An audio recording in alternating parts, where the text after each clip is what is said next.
কিন্তু বাংলাদেশ থেকে পালিয়ে গেছে।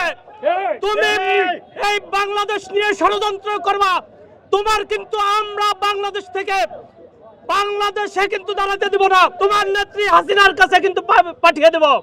আজকে এখানে একত্রিত হয়েছি, সমবেত হয়েছি।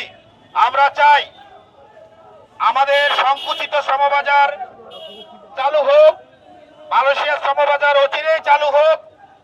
আমরা শ্রমিক প্রেরণ করতে পারছি না, আমরা মানবেতর জীবনযাপন করছি এবং আমাদের অফিসের আমরা ভাড়া পর্যন্ত এখন দিতে কষ্ট হচ্ছে।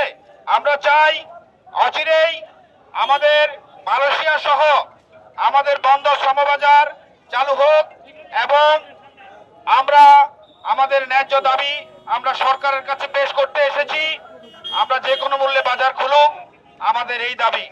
মাফিয়া সরকারের দোসররা এখানে এসে নানান ভাবে উৎপাত করে বাংলাদেশে নতুন করে বিশৃঙ্খলা সৃষ্টি করতে চায়, বাংলাদেশের অর্থনীতির চাকা বন্ধ করে দিতে চায়। আমরা সেই মুজিব কোট পরা ফখরুলদের বলতে চাই, তোমার বাপ তোমার মা কিন্তু বাংলাদেশ থেকে পালিয়ে গেছে। তুমি এই বাংলাদেশ নিয়ে ষড়যন্ত্র করবা, তোমার কিন্তু আমরা বাংলাদেশ থেকে বাংলাদেশে কিন্তু দাঁড়াতে দেব না।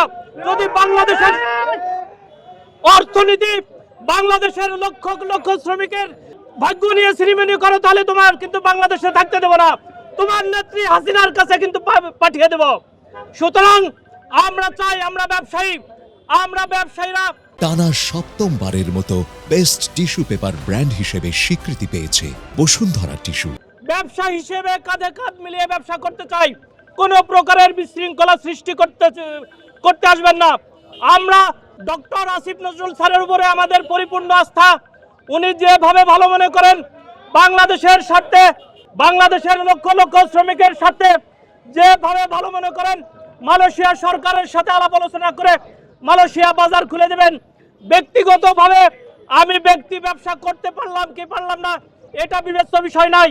আমার কাছে সবার আগে দেশ, তারপরে দেশের লক্ষ লক্ষ শ্রমিক।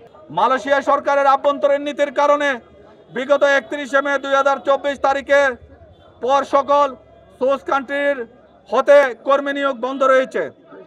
এছাড়া বাংলাদেশি কর্মীদের জন্য উল্লেখযোগ্য গন্তব্য যেমন সংযুক্ত আরব আমিরাত, ওমান, বাহরাইন, কাতার, ইরাক, লিবিয়া সহ অনেক দেশে শ্রম বাজার বন্ধ রয়েছে কিংবা খুবই স্বল্প পরিমাণে কর্মী গমন করছেন।